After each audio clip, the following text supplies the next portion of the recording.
বেশিরভাগ পুরুষই নারীদের সত্যিকারে বুঝতে পারে না। এর একটা গভীর কারণ আছে। তারা দেখে শুধু সে কি দেখায়, কিন্তু বোঝে না সে কি লুকিয়ে রাখে।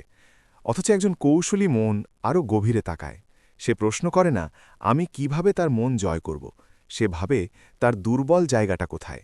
কারণ প্রতিটি নারী যত আত্মবিশ্বাসীই হোক না কেন, ভেতরে কোথাও একটা চাপের বিন্দু বহন করে, এমন এক জায়গা যেখানে আকাঙ্ক্ষা আর ভয় একসাথে মিশে থাকে। আর যে পুরুষ সেটা দেখতে পারে তাকে আর কখনও তাড়া করতে হয় না। আজ তুমি শিখবে 10টি গভীর মানসিক কৌশল, যেগুলো প্রকাশ করে তার ভয়, তার অভ্যাস, তার অচেতন প্রবৃত্তি, যা প্রতিটি আচরণকে নিয়ন্ত্রণ করে।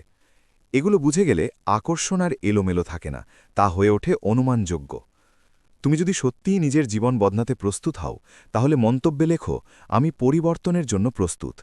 কারণ একবার তুমি এই সিদ্ধান্ত নিলে সব কিছু বদলাতে শুরু করবে। এবার চলো শুরু করি প্রথম কৌশল দিয়ে। পার্ট 1, নিয়ন্ত্রণের উৎস খুঁজে বের করা। প্রতিটি নারীর আচরণ নির্ভর করে সে কোথায় নিজেকে নিয়ন্ত্রণে মনে করে আর কোথায় নয়। সেখানেই লুকিয়ে থাকে তার দুর্বলতা। কিছু নারী ভেতর থেকে শক্তি তৈরি করে। তারা বিশ্বাস করে তাদের ক্ষমতা এসেছে পরিশ্রম, বুদ্ধি আর আত্মনির্ভরতা থেকে। আবার কেউ কেউ শক্তি নেয় বাইরের দুনিয়া থেকে, প্রশংসা, নজর, বার্তা, স্বীকৃতি থেকে।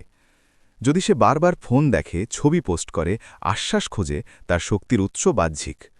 তার সবচেয়ে বড় ভয় হল উপেক্ষিত হওয়া। এমন নারীর ক্ষেত্রে তুমি একটু পিছু হটো, নীরবতাকে অস্ত্র বানাও। ধীরে ধীরে সেই তোমার মনোযোগ খুঁজতে শুরু করবে। আর যে নারী নিজের জীবন পুরো নিয়ন্ত্রণে রাখে, তার ভয় অন্য জায়গায়। সে ব্যর্থতাকে ভয় পায়, অপ্রত্যাশিত পরিস্থিতিকে ভয় পায়। তাকে উপেক্ষা নয়, হালকা চ্যালেঞ্জ দাও। প্রশ্ন করো, তুমি সবসময় এত নিয়ন্ত্রিত থাকো, কখনো কি ছেড়ে দিতে ইচ্ছে করে না? এই প্রশ্ন তার ভেতরের দেওয়ালে ফাটল ধরায়। পার্ট 2, বাবার ছায়া পড়া শেখা। একজন নারীর পুরুষদের প্রতি আচরণ অনেকটাই গড়ে ওঠে তার জীবনের প্রথম পুরুষ, তার বাবার মাধ্যমে। যদি বাবা অনুপস্থিত বা দুর্বল হন, সে বড় হয় অনিশ্চয়তার মধ্যে। তাই সে পরীক্ষা করে, সীমা ভাঙে, দূরে সরে যায়। এখানে তোমার কাজ অটল থাকা, ঝড়ের মধ্যেও শান্ত থাকা। আর যদি বাবা অতিরিক্ত কঠোর হন, সে দ্বন্দ্বে টানে, কারণ তার কাছে অশান্তি পরিচিত পরিবেশ। এখানে তুমি আগুনের জবাব আগুনে দেবে না, তুমি দেবে ভারী স্থিরতা দিয়ে।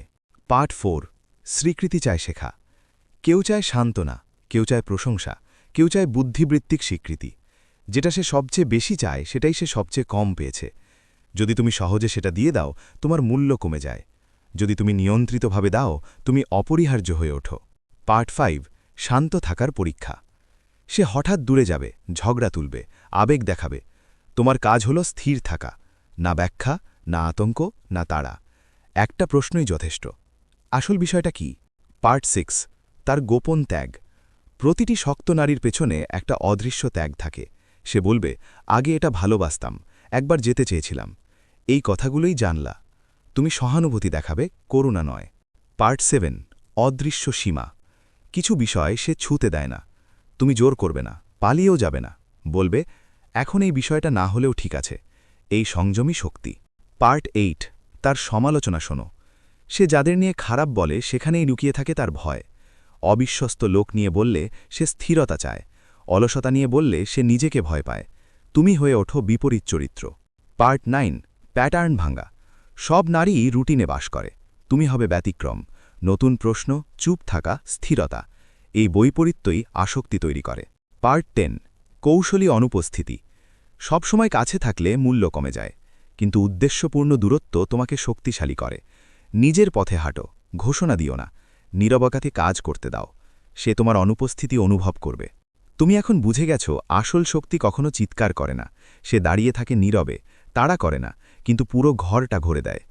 এই কৌশলগুলো কোনো খেলা নয়, এগুলো হলো নিজের ভিতর দৃঢ়তা তৈরি করার পদ্ধতি, যেখানে তুমি আর কারো স্বীকৃতির ওপর নির্ভর করো না। আজ থেকে তুমি আর অনুমান করবে না, তুমি পড়তে শিখে গেছো। আজ থেকে তুমি আর ছোট জিনিসে ভাঙবে না, তুমি দাঁড়িয়েছ ঝড়ের মাঝখানে। মনে রেখো, নারীরা শব্দে নয়, অনুভবে বিশ্বাস করে। আর যে পুরুষ তার অনুভূতির ভার নিজের ভিতরেই ধরে রাখতে পারে, সেই হয় বিরল। যদি এই ভিডিও তোমার চোখ খুলে দিয়ে থাকে, তাহলে শুধু দেখেই চলে যেও না। মন্তব্যে লেখো, আমি প্রস্তুত। কারণ একবার তুমি নিজের ভিতর নিয়ন্ত্রণ ফিরে পেলে, তোমার চারপাশে সব কিছু বদলাতে শুরু করবে। এই ভিডিও ভালো লাগলে লাইক দাও, এমন একজন বন্ধুর সঙ্গে শেয়ার করো যার এখন এই কথাগুলো দরকার। নিজেকে গড়ো এমন একজন মানুষ হিসেবে যাকে ভুলে যাওয়া যায় না, নীরবে, শান্তভাবে, কিন্তু সম্পূর্ণভাবে।